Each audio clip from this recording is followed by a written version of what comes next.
सुखमणी साहिब दी 12वीं अष्टपदी दे पहले 4 श्लोक आपां इस समय विच विचारने ने।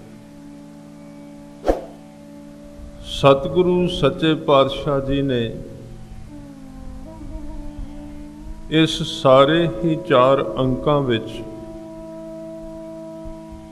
साडे मन विच साडे जीवन विच कई प्रकार दे जो हंकार ने,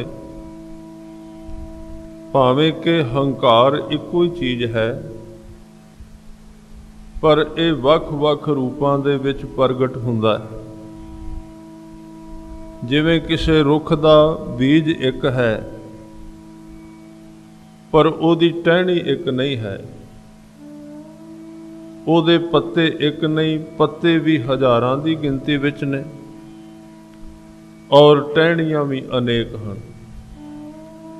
इसे तरह अहंकार दा बीज तां एक है मूल रूप विच, पर जदों किते मनुख इस अहंकार दे एक रूप नूं मिटाउंदा है, वो समझ जांदा है अहंकार बड़ी माड़ी वस्तु है, दुखदाई है, तो एक हंकार नूं छड्डेगा ते एक हंकार नूं जिवें एक टहनी नूं कट्टिया 4 होर निकलदियां,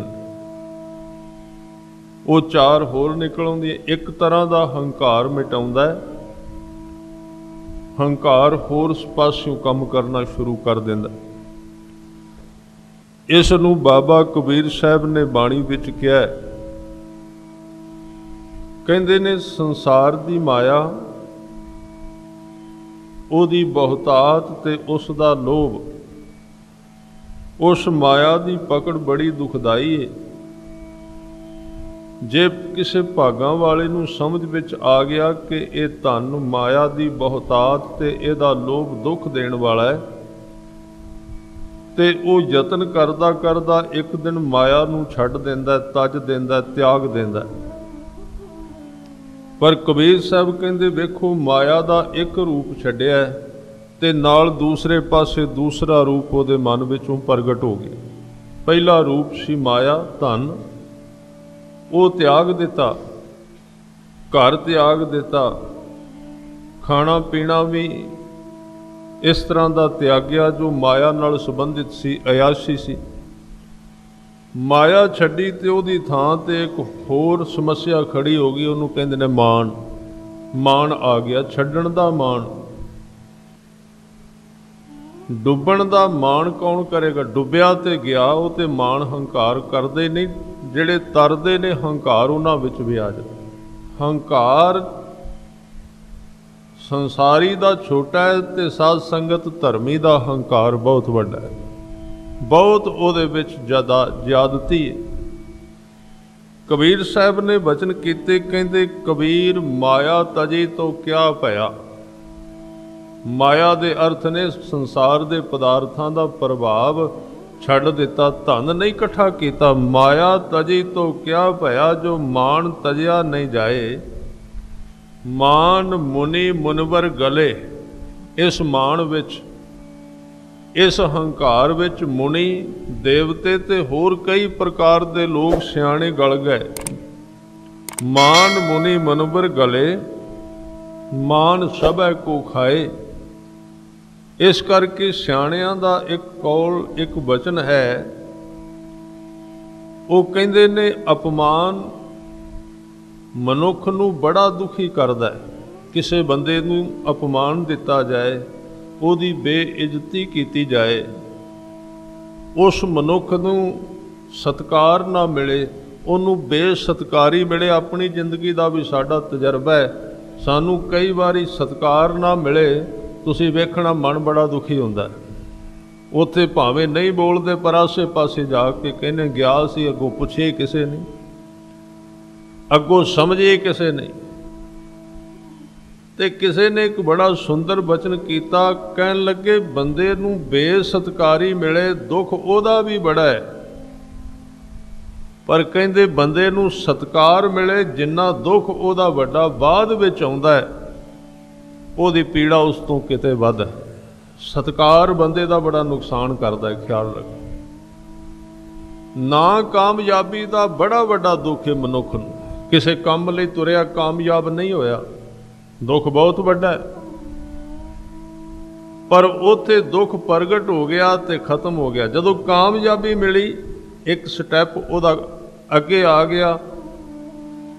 ਹੁਣ ਉਹਨੂੰ ਭਾਣੇ ਵਿੱਚ ਰਹਿਣਾ ਆ ਜਾਏ ਤੇ ਗੁਰੂ ਦੀ ਕਿਰਪਾ ਨਾਲ, ਨਹੀਂ ਤੇ ਉਹ ਕਹੇਗਾ ਅੱਜ ਤੱਕ ਮੇਰੀ ਜ਼ਿੰਦਗੀ ਵਿੱਚ ਮੈਂ ਕਿਸੇ ਵੀ ਮੋੜ ਤੇ ਨਾ ਕਾਮਯਾਬ ਨਹੀਂ ਹੋਇਆ, ਅੱਜ ਪਹਿਲੀ ਵਾਰੀ ਹੋਇਆ। ਮੈਂ ਐਸੇ ਮਨੁੱਖ ਬੜੇ ਵੱਡੇ ਆਪਣੀਆਂ ਅੱਖਾਂ ਨਾਲ ਦੁੱਖ ਤੋਂ ਪੀੜਤ ਹੋਏ ਵੇਖੇ, ਬੜੇ ਦੁੱਖ ਵਿੱਚ। ਕਹਿੰਦੇ ਜੀਣ ਨੂੰ ਚਿੱਤ ਨਹੀਂ ਕਰਦਾ, ਹੈ ਸਾਰਾ ਕੁਝ, ਬਸ ਜੀਣ ਨੂੰ ਚਿੱਤ ਨਹੀਂ ਕਰਦਾ। ਕਿਉਂ? ਬਸ ਇੰਨੀ ਉਮਰ ਤੱਕ ਕਦੀ ਨਾ ਕਾਮਯਾਬੀ ਮਿਲੀ ਹੀ ਨਹੀਂ। ਜਿਹੜੇ ਰਾਹ ਤੇ ਗਿਆ ਕੋਈ ਅਟਕਿਆ ਨਹੀਂ, ਰਸਤੇ ਵਿੱਚ ਕੋਈ ਅੱਗੋਂ ਅੜਿਆ ਨਹੀਂ, ਸਭ ਮੇਰੀ ਮਰਜ਼ੀ ਅਨੁਸਾਰ ਜ਼ਿੰਦਗੀ ਚੱਲਦੀ ਰਹੀ। ਤੇ ਅੱਜ ਇੰਨੇ ਜੀਵਨ ਲੰਘਣ ਤੋਂ ਬਾਅਦ ਜਿੱਥੇ 1000 ਵਾਰੀ ਕਾਮਯਾਬੀ ਮਿਲੀ ਸੀ, ਤੇ ਕੁਦਰਤ ਦਾ ਨਿਯਮ ਕਿਤੇ ਨਾ ਕਿਤੇ ਨਾ ਕਾਮਯਾਬੀ ਵੀ ਹੁੰਦੀ। ਜਦੋਂ ਨਾ ਕਾਮਯਾਬੀ ਹੋਈ, ਜਿੰਨਾ ਉਸ ਬੰਦੇ ਦਾ ਦੁੱਖ ਹੈ, ਇਹਨਾਂ ਹੋਰ ਸੰਸਾਰ ਵਿੱਚ ਦੁਖੀ ਕਿਉਂ ਕੋਈ ਨਹੀਂ। ਕਿਉਂਕਿ 1000 ਵਾਰੀ ਕਾਮਯਾਬ ਹੋਇਆ ਤੇ ਇੱਕ ਵਾਰੀ ਰੁਕਾਵਟ ਆ ਗਈ, ਬੜਾ ਵੱਡਾ ਦੁੱਖ। ਇਹ ਜੀਵਨ ਦਾ ਦੁੱਖ ਹੈ, ਹੋਰ ਦੁੱਖ ਕੁਝ ਵੀ ਨਹੀਂ। ਦੁੱਖ ਸਿਰਫ ਇੱਕੋ ਇੱਕ, ਜੋ ਕੁਝ ਮੈਂ ਚਾਹੁੰਦਾ ਉਸ ਤਰ੍ਹਾਂ ਹੋਵੇ। ਜੇ ਨਹੀਂ ਹੁੰਦਾ ਤੇ ਮਨੁੱਖ ਅੰਦਰੋਂ ਟੁੱਟਦਾ, ਅੰਦਰੋਂ ਕਲਪਦਾ, ਉਹ ਦੁੱਖ ਦਾ ਬੀਜ ਪੈ ਜਾਂਦਾ। ਉੱਥੋਂ ਫਿਰ ਦੁੱਖ ਦੇ ਬਾਗ ਉੱਗਦੇ ਨੇ, ਉੱਥੋਂ ਫਿਰ ਦੁੱਖ ਦੇ ਜੰਗਲ ਬਣ ਜਾਂਦੇ ਨੇ, ਤੇ ਉਹਨਾਂ ਵਿੱਚ ਮਨੁੱਖ ਦੇ ਕਈ ਜੀਵਨ ਭਟਕ ਜਾਂਦੇ ਉਹਨਾਂ ਰਾਹਾਂ। ਮਨੁੱਖ ਦੀ ਚਾਹਤ, ਸਾਡੀ ਇੱਛਾ, ਬੇਤਰਤੀਬ ਇੱਛਾ ਹੀ ਦੁੱਖ ਨੂੰ ਜਨਮ ਦਿੰਦੀ ਹੈ। ਇਸ ਕਰਕੇ ਸਾਧ ਸੰਗਤ ਜਿਨ੍ਹਾਂ ਨੇ ਇਹ ਗੱਲ ਸੱਚੇ ਸਤਿਗੁਰੂ ਤੋਂ ਸਿੱਖ ਲਈ, ਜਿਹਦੇ ਵਿੱਚ ਸਾਹਿਬ ਕਹਿੰਦੇ ਕੀਤਾ ਕਰਨਾ ਸਰਬ ਰਝਾਈ, ਕਿਛ ਕੀਚੈ ਜੇ ਕਰ ਸਕੀਐ, ਆਪਣਾ ਕੀਤਾ ਕਛੂ ਨਾ ਹੋਵੈ, ਜਿਉ ਹਰ ਭਾਵੈ ਤਿਉ ਰਖੀਐ। ਇਸ ਤਰ੍ਹਾਂ ਦੇ ਵਿਅਕਤੀ ਨੂੰ ਦੁੱਖ ਕਿੱਥੇ, ਜਿਹੜਾ ਉਸ ਅਕਾਲ ਪੁਰਖ ਦੇ ਦਿੱਤੇ ਹੋਏ ਜੀਵਨ ਦੇ ਨਾਲ ਨਾਲ ਸਹਿਮਤ ਰਹਿੰਦਾ, ਤੁਰੀ ਜਾਂਦਾ ਉਹਦੇ ਹੁਕਮ ਦੇ ਵਿੱਚ। ਪਰ ਇਹ ਕਿਵੇਂ ਹੁਕਮ ਮੰਨਿਆ ਜਾਏ? ਗੁਰੂ ਦੀ ਬਖਸ਼ਿਸ਼ ਤੋਂ ਬਿਨਾਂ, ਗੁਰੂ ਦੀ ਕਿਰਪਾ ਤੋਂ ਬਿਨਾਂ। ਪਰ ਸਾਧ ਸੰਗਤ ਦੀ ਹੰਕਾਰ ਕੀ ਹੈ? ਜੋ ਕੁਝ ਮੈਂ ਮਿੱਥ ਦਿੱਤਾ ਹੈ, ਜਦੋਂ ਉਹਨੂੰ ਚੋਟ ਲੱਗਦੀ ਉਹਨੂੰ ਕਹਿੰਦੇ ਨੇ ਦੁੱਖ, ਅਪਮਾਨ ਆ ਗਿਆ। ਪਰ ਮੈਂ ਇੱਕ ਬਚਨ ਸਾਂਝਾ ਕਰ ਰਿਹਾ ਸੀ, ਬੜਾ ਕੀਮਤੀ ਹੈ। ਕਹਿੰਦੇ ਨੇ ਕਿਸੇ ਨੂੰ ਬੇਸਤਕਾਰੀ ਮਿਲੇ ਉਹਦਾ ਵੀ ਦੁੱਖ ਬੜਾ ਵੱਡਾ ਹੈ, ਪਰ ਬੰਦੇ ਨੂੰ ਸਤਕਾਰ ਬਹੁਤਾ ਮਿਲ ਜਾਏ, ਜਾਂ ਤੇ ਹੋਵੇ ਰੱਬ ਦੀ ਰਹਿਮਤ, ਜਿਉਂ-ਜਿਉਂ ਉਹਨੂੰ ਸਤਕਾਰ ਮਿਲੇ ਤਿਉਂ-ਤਿਉਂ ਉਹਦੀ ਹੋਂਦ ਅੰਦਰੋਂ ਮਿਟਦੀ ਜਾਏ, ਪਾਣੀ ਵਿੱਚ ਪਾਣੀ ਮਿਲਦਾ ਜਾਏ। ਫਿਰ ਤੇ ਸਤਕਾਰ ਕੁਝ ਨਹੀਂ ਗਵਾਏਗਾ, ਉਹਦਾ ਨੁਕਸਾਨ ਨਹੀਂ ਕਰਦਾ। ਜਿਉਂ-ਜਿਉਂ ਸਤਕਾਰ ਵਧੇ, ਉਸੇ ਪੈਮਾਨੇ ਵਿੱਚ ਉਹਦਾ ਮਨ ਰੱਬ ਵਿੱਚ ਲੀਨ ਹੁੰਦਾ ਜਾਏ, ਗੁਰੂ ਦੇ ਚਰਨਾਂ ਵਿੱਚ ਜੁੜਦਾ ਜਾਏ, ਫਿਰ ਤੇ ਸਤਕਾਰ ਨਹੀਂ ਕੁਝ ਗਵਾਏਗਾ। ਤੇ ਜੇ ਜਿਉਂ-ਜਿਉਂ ਸਤਕਾਰ ਮਿਲਿਆ ਸਾਧ ਸੰਗਤ, ਤਿਉਂ-ਤਿਉਂ ਇਹ ਹੋਇਆ ਹੰਕਾਰ, ਤੇ ਉਹਦਾ ਇੱਕ ਰਸ ਲਿਆ ਉਸ ਸਤਕਾਰ ਦਾ, ਜਿੰਨਾ ਉਹਦਾ ਵੱਡਾ ਦੁੱਖ ਹੈ, ਇੰਨਾ ਬੇਸਤਕਾਰੀ ਦਾ ਦੁੱਖ ਨਹੀਂ ਹੈ। ਇਸ ਕਰਕੇ ਦੋ ਚੀਜ਼ਾਂ ਨੇ। ਅੱਜ ਸਤਿਗੁਰੂ ਕਹਿ ਰਹੇ ਨੇ ਸੁਖੀ ਕੌਣ ਹੈ? ਪਹਿਲਾ ਸ਼ਬਦ ਹੈ ਸੁਖੀ ਬਸੈ ਮਸਕੀਨੀਆਂ। ਕੌਣ ਹੈ ਸੁਖੀ? ਕੌਣ ਹੈ ਆਨੰਦਿਤ? ਮਸਕੀਨੀਆਂ ਸੁਖੀ ਹੈ ਸਿਰਫ, ਹੋਰ ਕੋਈ ਨਹੀਂ। ਮਸਕੀਨੀਆਂ ਕੌਣ ਹੈ? ਮਸਕੀਨ ਸ਼ਬਦ ਦੇ ਅਰਥ ਕੀ ਨੇ? ਮਸਕੀਨੀਆਂ ਕਹਿੰਦੇ ਸੁਖੀ ਹੈ। ਕਿਵੇਂ ਸੁਖੀ ਹੁੰਦਾ? ਅੱਗੇ ਦੱਸ ਦਿੱਤਾ, ਕਹਿੰਦੇ ਆਪ ਨਿਵਾਰ ਤਲੇ, ਤਲੇ ਦਾ ਅਰਥ ਹੈ ਜ਼ਮੀਨ ਤੇ ਨੀਵਾਂ। ਉਹ ਕਹਿੰਦੇ ਤਾਂ ਸੁਖੀ ਹੈ ਕਿਉਂਕਿ ਉਹਨੇ ਆਪਣੇ ਆਪ ਨੂੰ ਨਿਵਾਰ ਦਿੱਤਾ ਹੈ। ਇੱਕ ਸ਼ਬਦ ਤੁਸੀਂ ਸੁਣਿਆ ਹੋਵੇਗਾ, ਦੁੱਖ ਨਿਵਾਰਨ। ਗੁਰਬਾਣੀ ਵਿੱਚ ਬੜੀ ਵਾਰੀ ਸ਼ਬਦ ਆਇਆ ਹੈ। ਗੁਰਦੁਆਰਾ ਸਾਹਿਬ ਦਾ ਨਾਮ ਵੀ किते किते दुख निवारण साहिब पटियाला गुरुद्वारा इत्थे भी है। इस नाम तो बंदा बड़ा प्रभावित होंदा है, क्योंकि वो दुख नूं निवारना चाहुंदा है, दूर करना चाहुंदा है। भी गल ठीक, दुख ते दूर होना ही चाहिए जीवन विच।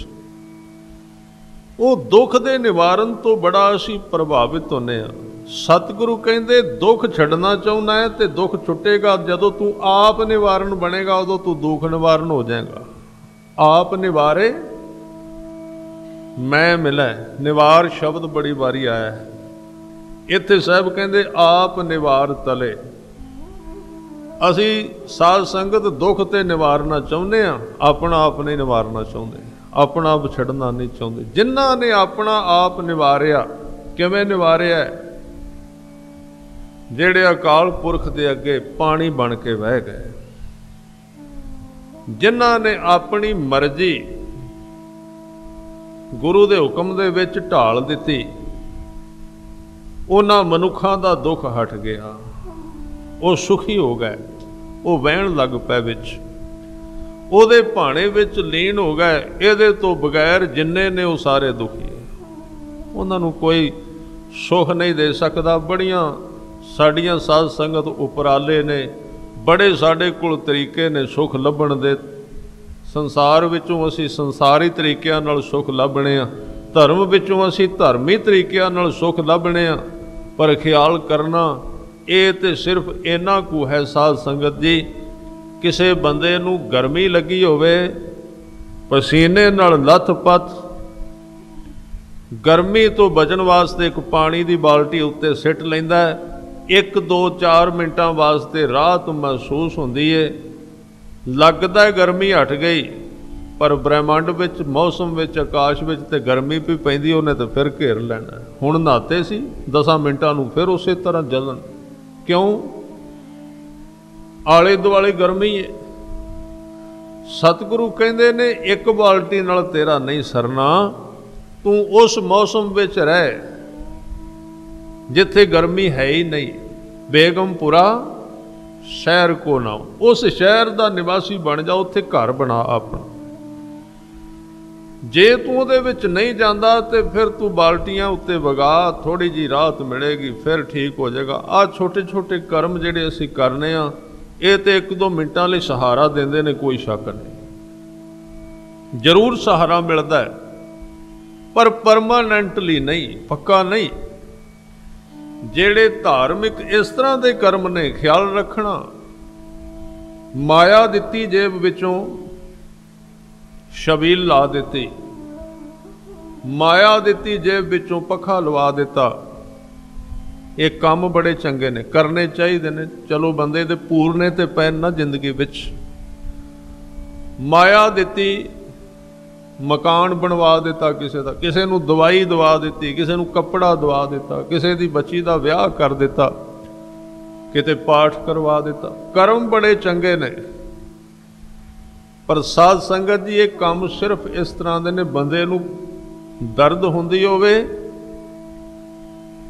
ਤੇ ਡਾਕਟਰ ਕਵੇ ਜੀ ਇਹਦੇ ਤੇਰੇ ਸਰੀਰ ਦੇ ਵਿੱਚ ਦਰਦ ਤਾਂ ਹੈ ਵੀ ਵਿੱਚ ਕੰਡਾ ਹੈ, ਕਿਤੇ ਉਹ ਨਿਕਲੇਗਾ ਤਾਂ ਹਟੇਗੀ। ਮਰੀਜ਼ ਕਹਿੰਦਾ ਕੰਡਾ ਕਢਾਉਣਾ ਨਹੀਂ, ਦਵਾਈ ਦੇ ਦਿਓ ਦਰਦ ਹਟ ਜਾਏ। ਉਹ ਕਹਿੰਦਾ ਵੀ ਇਹ ਵੀ ਤਰੀਕਾ ਹੈ, ਆਹ ਗੋਲੀ ਖਾ, ਰਾਤ ਆਰਾਮ ਨਾਲ ਨਿਕਲ ਜਾਏਗੀ। ਸਵੇਰੇ ਕਹਿੰਦੇ ਸਵੇਰ ਦੀ ਮੈਂ ਗਰੰਟੀ ਨਹੀਂ ਲੈਂਦਾ, ਫਿਰ ਸਵੇਰੇ ਹੋਰ ਖਾਣੀ ਪਏਗੀ, ਫਿਰ ਅੱਗੋਂ ਹੋਰ, ਫਿਰ ਹੋਰ। ਫਿਰ ਉਹ ਪੁੱਛਦਾ ਹੈ ਕੋਈ ਇਸ ਤਰ੍ਹਾਂ ਦੀ ਦਵਾਈ ਵੀ ਹੈ ਜਿਹੜੀ ਪਰਮਾਨੈਂਟਲੀ ਦਰਦ ਨੂੰ ਖਤਮ ਕਰੇ?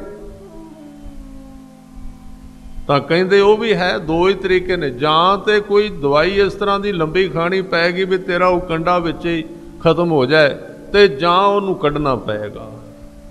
ਜਿਹੜੀ ਸਤਿਗੁਰੂ ਨੇ ਇਹ ਸਾਨੂੰ ਤਰੀਕੇ ਦਿੱਤੇ ਨਾ ਬਾਹਰੋਂ ਕਰਨ ਦੇ, ਇਹ ਸਿਰਫ ਸਨ ਬਈ ਇੱਕ ਪਰਮਾਨੈਂਟਲੀ ਬੰਦੇ ਨੂੰ ਰਿਲੀਫ ਮਿਲਦੀ ਹੈ, ਥੋੜ੍ਹੀ ਜਿਹੀ ਰਾਹਤ ਮਿਲ ਜਾਂਦੀ ਹੈ। ਚੰਗੇ ਨੇ ਤਰੀਕੇ ਇਹ ਵੀ, ਪਰ ਧਿਆਨ ਰੱਖਣਾ ਇਸ ਕੰਡੇ ਨੇ ਨਿਕਲਣਾ ਉਦੋਂ ਨੇ ਜਿੱਦਣ ਸਤਿਗੁਰੂ ਸੱਚੇ ਪਾਤਸ਼ਾਹ ਗੁਰੂ ਗ੍ਰੰਥ ਸਾਹਿਬ ਜੀ ਦੇ ਅੱਗੇ ਝੁਕਾਂਗੇ ਤੇ ਕਵਾਂਗੇ ਦੱਸੋ ਕਰਨਾ ਕੀ ਹੈ ਜ਼ਿੰਦਗੀ ਵਿੱਚ, ਉਸੇ ਤਰ੍ਹਾਂ ਹੀ ਕਰਾਂਗੇ। ਤੁਸੀਂ ਕਹਿੰਦੇ ਹੋ ਝੂਠ ਤੋਂ ਬਚ ਕੇ ਸੱਚ ਦੇ ਮਾਰਗ ਤੇ ਤੁਰੋ, सानू सहारा दिओ, असीं तुरांगे, गुरु दा हुक्म मनांगे। सतगुरु दा हुक्म है गुरमुख नाम दान इशनान। महाराज दुख किवें ना सुणगे। ते फिर साहब कहंदे नानक भगतां सदा विगास, सुने दुख पाप का नाश। सुन, रब तेनू आवाज़ां दे रहा है, गुरु तेनू बुला रहा, तू ओदी गल नहीं सुनदा। ओदी गल सुनिया कर की कहंदा है, सुन के समझ ते फिर कर। इत्थों सुन के लैसन लै गुरु कोल। सतगुरु सिख नूं फिर ये विद्या देंदे ने। गुरु अमरदास सच्चे पातशाह जी भी पढ़े, गुरु अंगद देव जी तो लैसन लेंदे रहे, काम करते रहे। भट्टा ने क्या विद्यार्थी बने 60 साल की उम्र विच, की कीता उन्होंने? कहंदे तैं पढ़ियो एक, मन धरियो एक, कर एक विचारियो। एक नूं पढ़िया, तैं पढ़ियो एक, मन धरियो एक, कर एक पछाणियो। ये 3 काम कीते। ये बड़े बहुमुल्ले सूत्र ने इस सवैये विच। एक नूं पढ़ना, पढ़न का मतलब जिधर वेखना एक नूं खोज करनी, एक दी खोज। एक नूं पढ़िया, वाहिगुरू अकाल पुरख नूं पढ़िया, ते मन विच होर ख्याल कढ दिते ते एक दा ख्याल रखिया। एक नूं याद कीता मन विच, मन धरियो एक। फिर कहंदे कर एक पछाणियो। एक नूं पछाणिया। पछाणी दा किवें वे? जिवें बहुत सारी भीड़ होवे ना, उहदे विचों अपने किसी सज्जण मित्र नूं लभना होवे ते बंदा नीज ला के उन्हां दे चेहरिਆਂ ਵੱਲ वेंदा भी इन्हां विचों कौन है। कहंदे इस जगत विच जिन्ने लोग ने सज्जणा, इन्हां विचों पछाण, वो इत्थे इन्हां विच रहिंदा है, पहचान कर ओदी। तैं पढ़ियो एक, मन धरियो एक, कर एक पछाणियो। फिर कहंदे नैण बैण मूँह एक। गुरु अमरदास जी ने लैसन पढ़िया, पाठ पढ़िया, अपनियां अखां विच एक नूं वसा लिया। बैण का अर्थ है अपनियां गल्लां विच भी एक आ गया उन्हां दे। बैण दे अर्थ ने बोलना। जदों बोलदे ने गुरु अमरदास, एक हुंदा उन्हां दियां गल्लां विच। नैण बैण मूँह एक, मूँह विच एक दी गल चलदी। नैण बैण मूँह एक, एक दोए थाएं ना जाणियो, सुपन एक। वेखो किन्नी घालना है। कई बारी असी कह देने सब कुछ आपे ही ते होना है। कमाल हो गई, गुरु अमरदास जी नूं 12 साल क्यों लाने पे? जे आपे ही होना होवे 12 साल गुरु अमरदास जी ने ला दिते ते काम कीता। तुसी कदी जाओ खंडूर साहब, जिथे दरबार साहब है, उहदे नाल इधर एक छोटा जिहा गुरुद्वारा साहब है, कमरा है, ਉਹਦੇ ਵਿੱਚ ਇੱਕ ਥੜਾ ਬਣਿਆ ਹੋਇਆ, ਗੁਰੂ ਸਾਹਿਬ ਦਾ ਪ੍ਰਕਾਸ਼ ਵੀ ਹੈ। ਉੱਥੇ ਕਦੀ ਜਾਣਾ, ਉੱਥੇ ਲਿਖਿਆ ਹੋਇਆ ਹੈ ਕਿ ਗੁਰੂ ਅਮਰਦਾਸ ਸੇਵਾ ਤੋਂ ਬਾਅਦ ਇੱਥੇ ਬਹਿ ਕੇ 1 ਘੰਟਾ ਨਾਮ ਜਪਦੇ ਸਨ, ਸਿਮਰਨ ਕਰਦੇ ਸਨ, ਉਹ ਵੀ ਕੰਮ ਕਰਦੇ ਰਹੇ। ਤੇ ਇੰਨਾ ਅਭਿਆਸ ਇੱਕ ਦਾ ਕੀਤਾ ਕਿ ਗੁਰੂ ਅਮਰਦਾਸ ਜੀ ਨੂੰ ਸੁਪਨਾ ਆਉਂਦਾ ਹੈ ਤੇ ਇੱਕ ਉਹਦੇ ਵਿੱਚ ਵੀ ਇੱਕੋ ਦੀ ਗੱਲ ਚੱਲਦੀ, ਸੁਪਨ ਇੱਕ। ਸੁਪਨਾ ਆਉਣਾ ਕੱਲਾ ਰਾਤ ਨਾਲ ਸੰਬੰਧਿਤ ਨਹੀਂ, ਖਿਆਲ ਰੱਖਣਾ। ਅਸੀਂ ਕੇਵਲ ਸੁਪਨੇ ਨੂੰ ਰਾਤ ਨਾਲ ਜੋੜਦੇ ਹਾਂ। ਸਾਧ ਸੰਗਤ ਜੀ, ਰਾਤੀ ਤੇ ਬੰਦੇ ਨੂੰ ਸੁਪਨਾ ਕਦੀ ਮਹੀਨੇ ਵਿੱਚ 2 ਵਾਰੀ ਆਉਂਦਾ ਹੈ, ਕਈਆਂ ਨੂੰ ਆਉਂਦਾ ਹੀ ਨਹੀਂ ਸਾਲ ਸਾਲ, ਕਈਆਂ ਨੂੰ ਬਹੁਤੇ ਹੀ ਆਉਂਦੇ ਨੇ। ਇਹ ਤੇ ਆਪਣੇ ਆਪਣੇ ਮਨ ਦੀ ਦਸ਼ਾ ਹੈ। याद रखना, जदों सुपने की गल चलती है, रात की नींद नाल संबंध नहीं, कला जिन्ने सुपने असी दिने लेने जागदे उन्हें रात नूं कदी नहीं लाया। आ सुपने ने ना, एक बच्चा 10 साल का, वो सुपने कादे लैंदा, जदों मैं 20 सालां दा होवांगा उदों ये होवेगा, दिने जागदे चलदे। एक 20 साल का, वो 30 साल की उम्र के सुपने लई जांदा है, ते 30 साल का बस 35 कुछ साल तक असी सुपने लेने। 35 साल तो अगे फिर डर जाने, उदों नहीं लेंदे सुपने। 35-40 साल तो अगे कदी कोई जवान ये सुपना नहीं लेंदा भी मैं बुढ़ा भी हो जाना। ये तो सुपना लेगा भी मेरे केस दाढ़ी काले रहन, बिल्कुल जवान रवां पूरी तरह। बस यही नुक्स है बंदे कोल, वो बुढ़ेपे का सुपना कदी नहीं लैंदा, क्योंकि बुढ़ेपे का सुपना जिहड़ा फिर मौत के सुपने नाल संबंध रखता है। सुपने बंदा अपने मन के आश्रित लैंदा है। इस करके कहते गुरु अमरदास जी नूं जदों सुपना आउंदा है ते एक दा ही आउंदा है। साहब कहंदे सुपन एक परतख एक, एक सुमह लीणो, 30 एक अर 5 सिद्ध 35 ना खीणो। ये उन्हां दी पढ़ाई सी, उन्हां दी विद्या सी। मैं गल कर रहा सी, जे परमानेंटली पक्के तौर ते बख्शिश गुरु की लैनी है तो गुरु का हुक्म मनना पएगा। सतगुरु नूं पुछना पएगा की करिए, तो सतगुरु सवेर तो लैके एक चार्ट डिटेल सानू दे देणगे भी लै गुरसिखा यतन करी भी सवेरे उठिया जाए। ये पहली पढ़ाई है सिख दी। यतन करी सूरज उगण तो जिन्ना चिर पहला उठ सके, ते ओदे वास्ते तेनू शाम नू टाइम नाल सौना पएगा, तां तू सवेरे उठेगा। पहली पढ़ाई इत्थों शुरू होंदी है। फिर कहंदे अमृत वेले उठ के अपने शरीर नू सोध के फिर तू बाणी पढ़ी, नितनेम कर, जिन्ना हो सके सिमरन कर सीधे साधे मन दे नाल। ते फिर ओदे तो बाद अपनी तू जिहड़ा काम करना किरत करनी ओदे विच सच्चाई होनी चाहिए, ओदे विच किसे नूं धोखा नहीं देना। गरीब की इमदाद करनी है, हंकारियां नूं अनगौर करना है, ना उन्हां नाल अड़ना है, ना उन्हां अगे झुकना है। इस तरह तू सारा दिन धर्म की किरत करनी है, तो फिर शाम नूं आराम करना है, टाइम ते भोजन छकना है, तो लोड़ वास्ते बोलना है, लोड़ वास्ते वेखना है, तो लोड़ वास्ते सुनना है। ये बैलेंस धर्म दिता सानू कि शरीर की हर एक एनर्जी की वरतों लोड़ लई करनी जदों उहदी जरूरत है। जदों तू इस तरह करेगा 8 पैर करके वेखदी तेरे मन दे विच किते ना किते तेनू खबर मिल जाएगी भी धर्म की हुंदा है। थोड़ी थोड़ी खबर मिलेगी, करके वेख।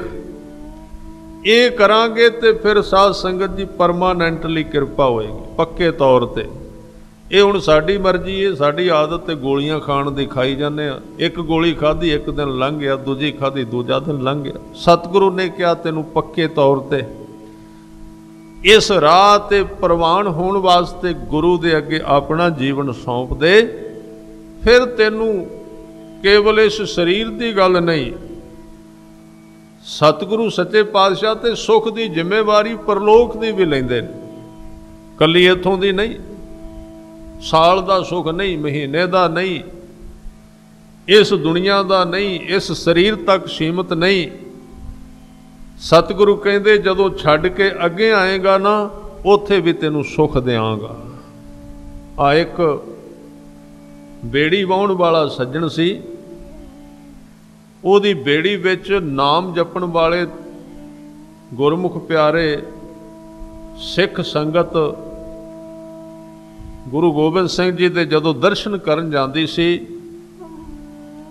ते राह विच पैंदा सी दरिया। ये सज्जन बेड़ी लैके उत्थे बैठा हुंदा सी, संगत ने विच बहना, इन्हें पार कर देना। राह विच किसे ना किसे सिख ने किसे जपजी साहब पढ़दे होना, किसे सुखमणी साहब, किसे गुरमंत्र दा अभ्यास, किसे मूल मंत्र दा। भावें नहीं सी बहुता जाणू, पर फिर भी साध संगत जी उन्हां लोकां दा बहण दे नाल उस लक्कड़ दी बेड़ी दी तसीर बदल गई। है तो बेड़ी सी लक्कड़ दी, तसीर बदल गई उहदी। आप मनदे हो ना, जिथे जाए बह मेरा सतगुरु, सो थान सुहावा राम राजे। गुरसिखी सो थान भालिया लै धूड़ मुख लावा। थान का अर्थ की है? थान का अर्थ मिट्टी है ना। थां काहदा बनिया हुंदा? मिट्टी का बनिया हुंदा।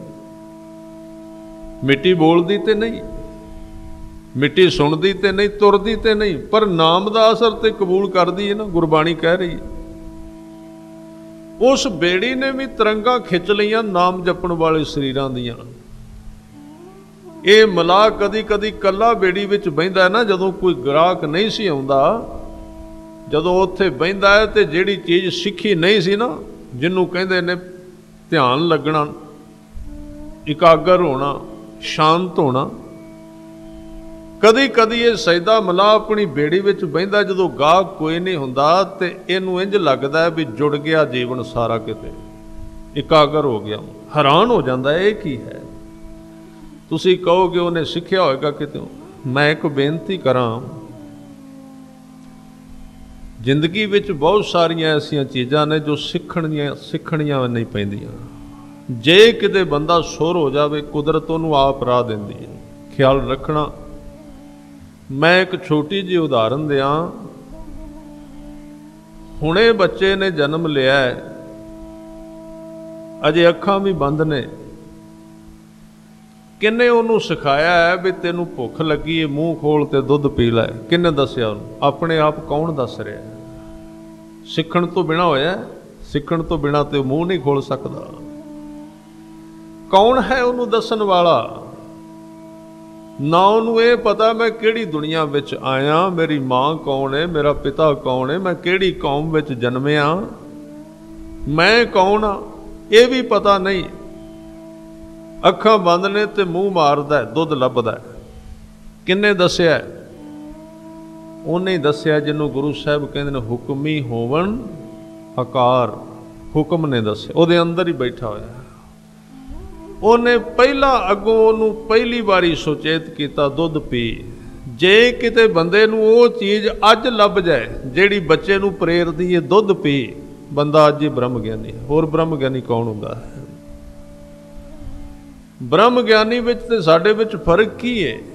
ਉਹਨੇ ਉਸ ਚੀਜ਼ ਨੂੰ ਲੱਭ ਲਿਆ ਜਿਹੜੀ ਬੱਚੇ ਕੋਲ ਸੀ। ਉਹਨੇ ਆਪਣੇ ਅੰਦਰੋਂ ਉਹਦੇ ਹੁਕਮ ਨੂੰ ਸੁਣ ਲਿਆ, ਪ੍ਰੇਰਨਾ ਨੂੰ ਸੁਣ ਲਿਆ, ਦੁੱਧ ਪੀਣ ਲੱਗ ਪਿਆ। ਆ ਬਾਅਦ ਵਿੱਚ ਤੇ ਅਸੀਂ ਸਿੱਖਿਆਵਾਂ ਦੇ ਦੇ ਕੇ ਮਨੁੱਖ ਨੂੰ ਭ੍ਰਿਸ਼ਟੀ ਕਰ ਦਿੱਤਾ। ਇੰਨੀਆਂ ਸਿੱਖਿਆਵਾਂ, ਹੁਣ ਤੇ ਬੰਦਾ ਬਚੇ ਹੀ ਨਹੀਂ, ਸਿੱਖਿਆਵਾਂ ਹੀ ਬਚ ਗਈਆਂ ਬਸ ਕੱਲੀਆਂ। ਸਿੱਖਿਆਵਾਂ ਦਾ ਰੌਲਾ ਬਚ ਗਿਆ ਇਹਦੇ ਮਨ ਵਿੱਚ, ਦਿਮਾਗ ਵਿੱਚ। ਪੜ੍ਹਨ ਵਾਲਾ ਤੇ ਦਿਸਦਾ ਹੀ ਨਹੀਂ, ਬਸ ਬੈਗ ਹੀ ਦਿਸਦਾ ਜਾ ਰਿਹਾ। ਐਡਾ ਭਾਰਾ ਕਰ ਦਿੱਤਾ ਕਿਤਾਬ, ਇੰਨਾ ਸਿਲੇਬਸ, ਇੰਨੀ ਜਾਣਕਾਰੀ। ਆਦਮੀ ਕਿੱਥੇ ਰਿਹਾ ਹੈ?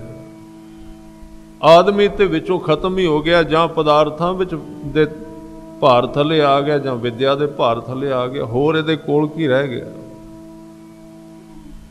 ਅਸੀਂ ਉਸ ਚੀਜ਼ ਨੂੰ ਭੁਲਾ ਦਿੱਤਾ ਜਿਹੜੀ ਸਾਨੂੰ ਚਲਾ ਰਹੀ ਹੈ। ਅਸੀਂ ਉਹਦੇ ਹੁਕਮ ਨੂੰ ਸੁਣਨਾ ਬੰਦ ਕਰ। ਜਦੋਂ ਅਸੀਂ ਅੰਦਰੋਂ ਕੱਢ ਦਿਆਂਗੇ ਨਾ ਸਾਰਾ ਸਮਾਨ, ਗੰਦ ਮੰਦ ਜੋ ਪਿਛਲੇ ਜਨਮਾਂ ਦਾ। ਭਾਈ ਵੀਰ ਸਿੰਘ ਜੀ ਨੇ ਇੱਕ ਬੜਾ ਪਿਆਰਾ ਬਚਨ ਕਿਹਾ ਹੈ।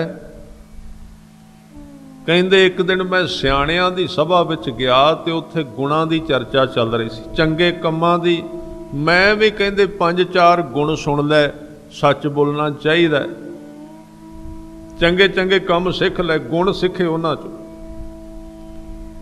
ਗੁਣ ਸਿੱਖ ਕੇ ਲੈ ਕੇ ਘਰ ਗਿਆ ਤੇ ਆਪਣੇ ਮਨ ਦਾ ਦਰਵਾਜ਼ਾ ਖੋਲ੍ਹਿਆ ਤੇ ਗੁਣਾਂ ਨੂੰ ਕਿਹਾ ਭਾਈ ਵੜ ਜਾਓ ਮੇਰੇ ਮਨ ਵਿੱਚ।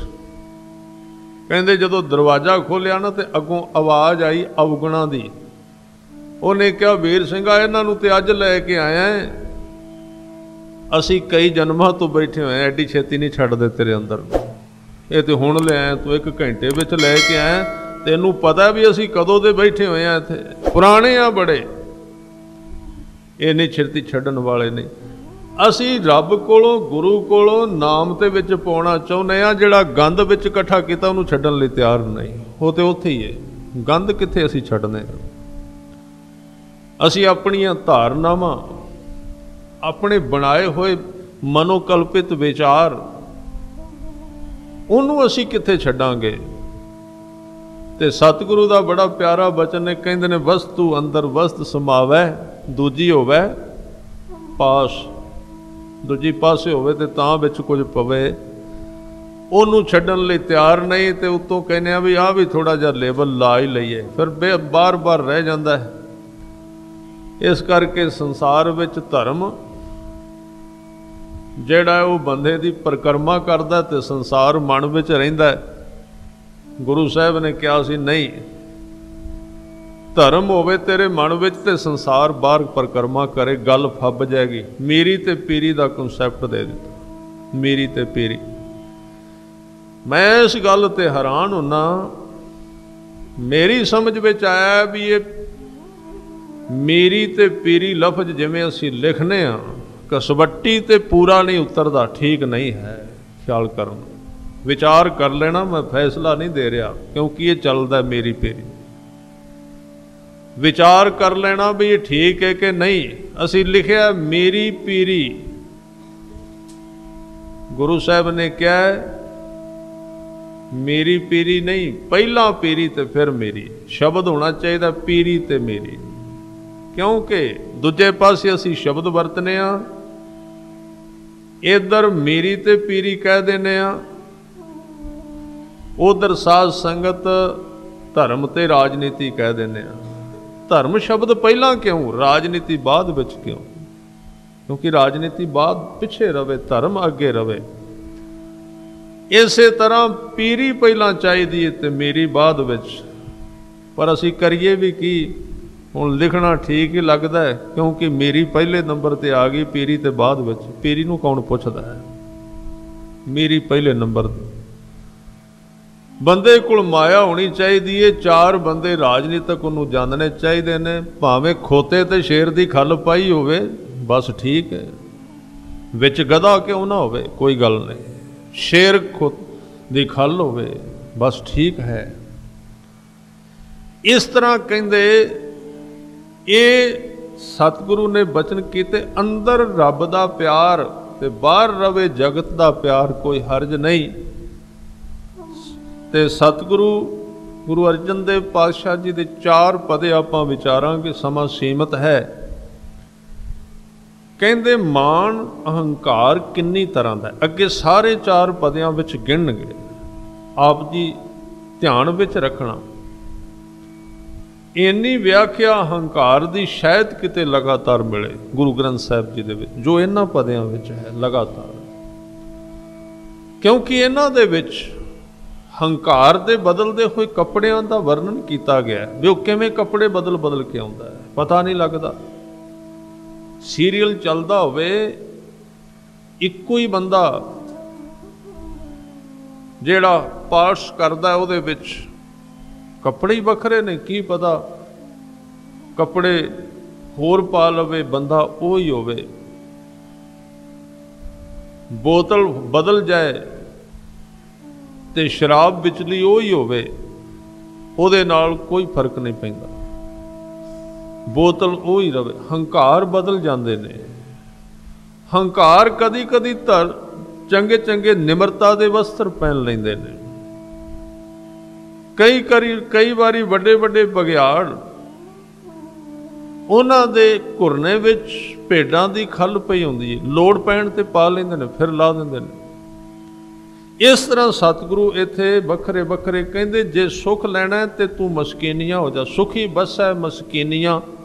मस्कीनिया दा मतलब सिर्फ इन्ना है, मैं अपनी जिंदगी दा हुण फैसला कुछ नहीं करना, जो कुछ गुरु ग्रंथ साहिब जी करते ने वो फैसला मैनू प्रवान है। इनू कहंदे मस्कीनिया है। मैं कोई जजमेंट नहीं करांगा, मैं कोई जिंदगी का फैसला नहीं लवांगा। जो फैसले गुरु वालों दिते गए ने उन्हां दे अगे मैं अपना सिर झुका देना। इनू कहंदे हुण मस्कीनिया। सतगुरु कहंदे तू सुखी हो जाएगा, तू मस्कीनिया बन जा। सुखी बस है मस्कीनिया आप निवार, अपनी मर्जी नू छड्ड के तले, तले दा अर्थ झुक जाना।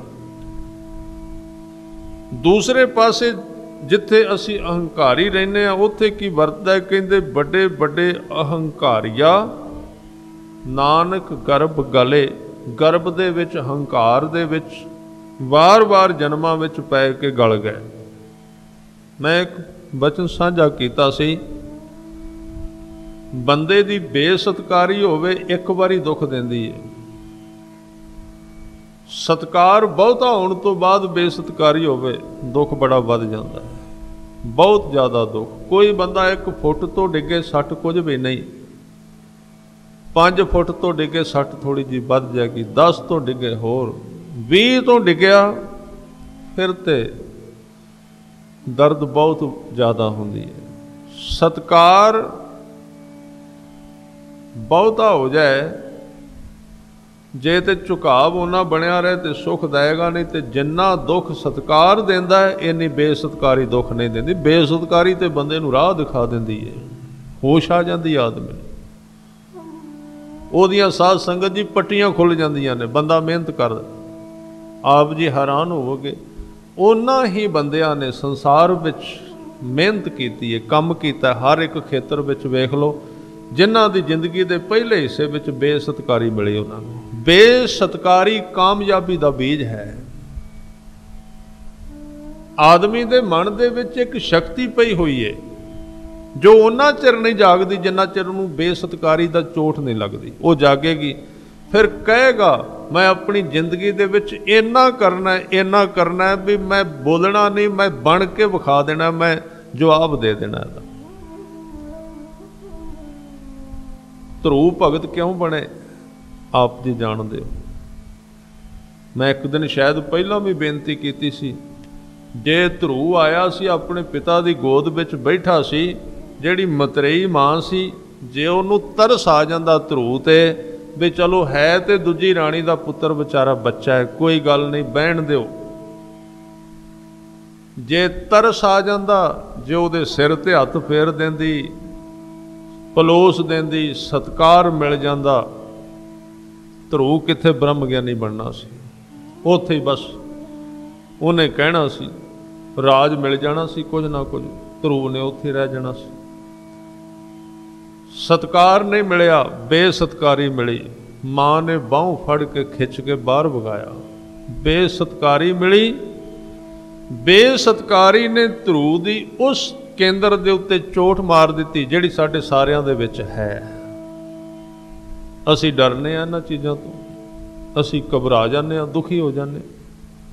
जिस मोड़ ते सानू कोई ना कोई चोट लगदी है, वो एक वक्त बहुत कीमती हुंदा है मनुख दे उठण दा, जागण दा, काम करन दा। पर उत्थे असी एक होर खड्डे विच डिग पैने, उहनूं कहिंदे ने दुख, उहनूं कहिंदे ने अंदर दी हीनता। ध्रुव दे अंदरला जिहड़ा एक बीज सी जो हर एक मनुख दे विच है। गुरु गोबिंद सिंह महाराज जी दा विज्ञान है कि एक मनुख विच 1.25 लाख मनुख जिन्नी शक्ति है। ये सच्चाई है। जे उन्होंने सारी नूं जगा दिता जाए, सारी नूं खड़े कर दिता जाए, तो 1.25 लाख व्यक्ति जिन्ना काम कर सकता है एक मनुख, 1.25 लाख व्यक्ति नाल लड़ सकता। उन्हें एक है ध्रुव दे विच 1.25 लाख व्यक्ति जिन्नी शक्ति पैदा हो गई है। उहदे राही उन्हें फिर सिमरन का रस्ता चुनिया, सिमरन किया, ध्यान किया, और उस दौरान उन्होंने हाथों में बहुत बड़ी ताकत भी आई परमात्मा तक जाण तो पहला। क्योंकि वो राह विच माया आउंदी, जदों कोई इस राह ते गया रस्ते विच माया। जदों ध्रुव जी ने